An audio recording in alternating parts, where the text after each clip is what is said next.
Hello, my name is Mayerly Rangel from UNAT University. English course B1. And 5 steps are explained in the video.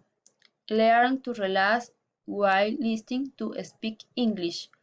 Understanding why translate from English to your language is a bad idea.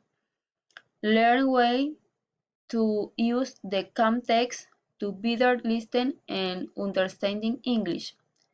Think about the different situations to listen to English and try to understand.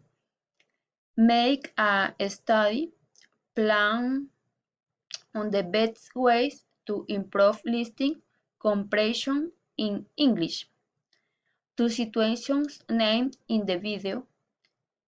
You are listening to an English teacher who speaks British English. You speak slowly and clearly.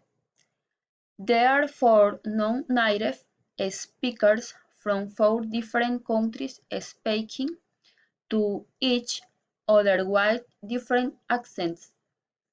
At minute 3:31, the Portuguese language is spoken. Rules for the 5 steps. Number 1, do something every day.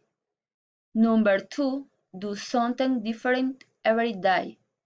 In Google, I find material for my practices in English, such as readings and videos. Thank you.